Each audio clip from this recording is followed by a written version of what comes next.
Prejudice by Jane Austen. Chapter 7. Mr. Bennet's property consisted almost entirely in an estate of £2,000 a year, which, unfortunately for his daughters, was entailed, in default of heirs male, on a distant relation; and their mother's fortune, though ample for her situation in life, could but ill supply the deficiency of his. Her father had been an attorney in Meryton, and had left her £4,000.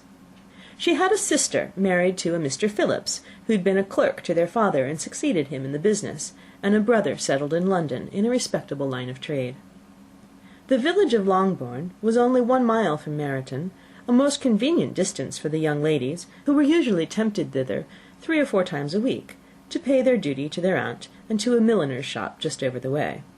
The 2 youngest of the family, Catherine and Lydia, were particularly frequent in these attentions. Their minds were more vacant than their sisters', and when nothing better offered, a walk to Meryton was necessary to amuse their morning hours and furnish conversation for the evening; and however bare of news the country in general might be, they always contrived to learn some from their aunt. At present, indeed, they were well supplied, both with news and happiness, by the recent arrival of a militia regiment in the neighbourhood.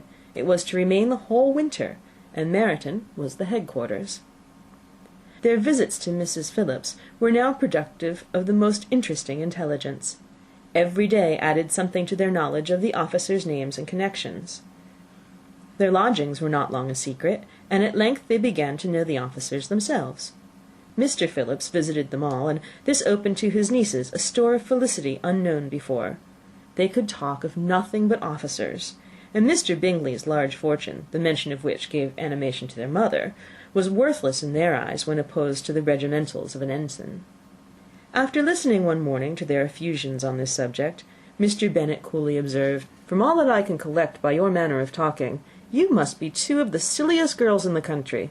I have suspected it some time, but I am now convinced." Catherine was disconcerted and made no answer, but Lydia, with perfect indifference, continued to express her admiration of Captain Carter, and her hope of seeing him in the course of the day, as he was going the next morning to London. "I am astonished, my dear," said Mrs. Bennet, "that you should be so ready to think your own children silly. If I wish to think slightingly of anybody's children, it should not be of my own, however.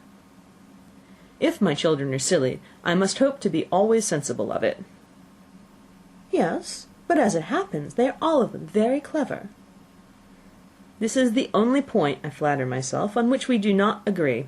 I had hoped that our sentiments coincided in every particular, but I must so far differ from you as to think our 2 youngest daughters uncommonly foolish."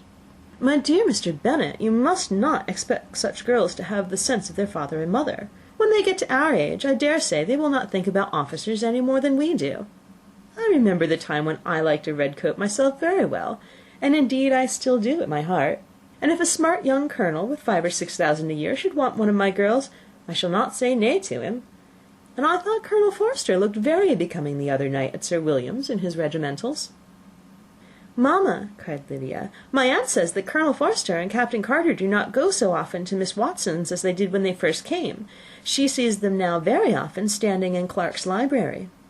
Mrs. Bennet was prevented from replying by the entrance of the footman with a note for Miss Bennet. It came from Netherfield, and the servant waited for an answer. Mrs. Bennet's eyes sparkled with pleasure, and she was eagerly calling out while her daughter read, "Well, Jane, who's it from? What's it about? What does he say? Well, Jane, make haste and tell us. Make haste, my love." "It is from Miss Bingley," said Jane, and then read it aloud. "My dear friend, if you are not so compassionate as to dine to-day with Louisa and me, we shall be in danger of hating each other for the rest of our lives, for a whole day's tete-a-tete between 2 women can never end without a quarrel. Come as soon as you can on receipt of this. My brother and the gentlemen are to dine with the officers. Yours ever, Caroline Bingley." "With the officers!" cried Lydia. "I wonder my aunt did not tell us of that." "Dining out," said Mrs. Bennet. "That is very unlucky." "Can I have a carriage?" asked Jane. "No, my dear, you'd better go on horseback, because it seems likely to rain, and then you must stay all night." "That would be a good scheme," said Elizabeth, "if you were sure that they would not offer to send her home." "Oh, but the gentlemen will have Mr. Bingley's chaise to go to Meryton, and the Hursts have no horses to theirs." "I'd much rather go in the coach."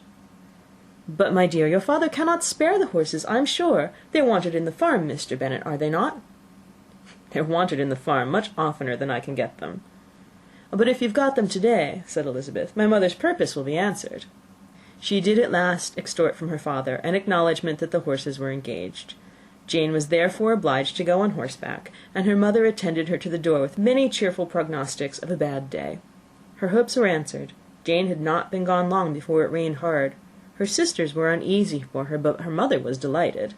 The rain continued the whole evening without intermission. Jane would certainly not come back. "This was a lucky idea of mine, indeed," said Mrs. Bennet more than once, as if the credit of making it rain were all her own. Till the next morning, however, she was not aware of all the felicity of her contrivance. Breakfast was scarcely over, when a servant from Netherfield brought the following note for Elizabeth. "My dearest Lizzie, I find myself very unwell this morning, which, I suppose, is to be imputed to my getting wet through yesterday. My kind friends will not hear of my returning till I'm better. They insist also on my seeing Mr. Jones, therefore do not be alarmed if you should hear of his having been to me. And, excepting a sore throat and a headache, there is not much the matter with me. Yours, etc." "Well, my dear," said Mr. Bennet, when Elizabeth had read the note aloud, "if your daughter should have a dangerous fit of illness, if she should die, it would be a comfort to know that it was all in pursuit of Mr. Bingley, and under your orders."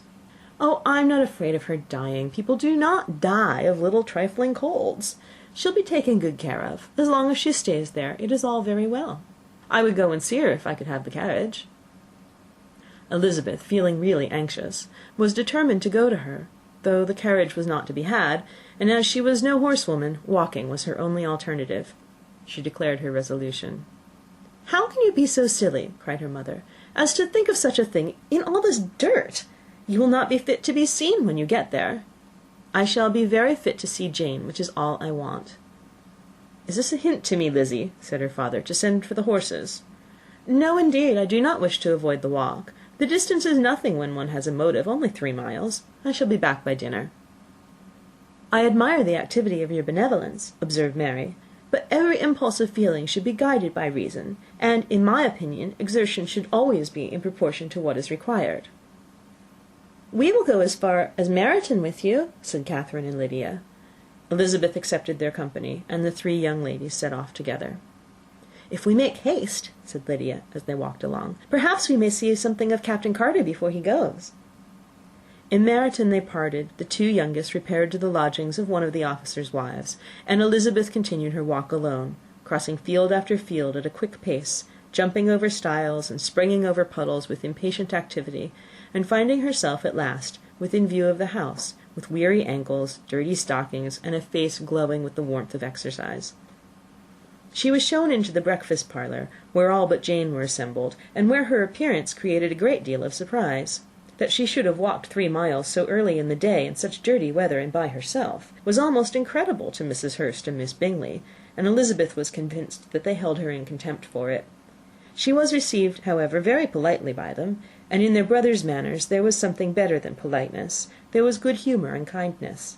Mr. Darcy said very little, and Mr. Hurst nothing at all. The former was divided between admiration of the brilliancy which exercise had given to her complexion, and doubt as to the occasions justifying her coming so far alone.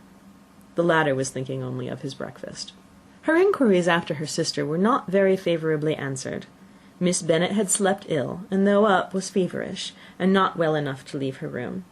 Elizabeth was glad to be taken to her immediately, and Jane, who had only been withheld by the fear of giving alarm or inconvenience from expressing in her note how much she longed for such a visit, was delighted at her entrance.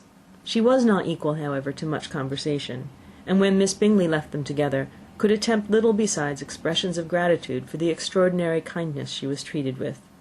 Elizabeth silently attended her. When breakfast was over, they were joined by the sisters, and Elizabeth began to like them herself when she saw how much affection and solicitude they showed for Jane. The apothecary came, and having examined his patient, said, as might be supposed, that she had caught a violent cold, and that they must endeavour to get the better of it, advised her to return to bed, and promised her some draughts.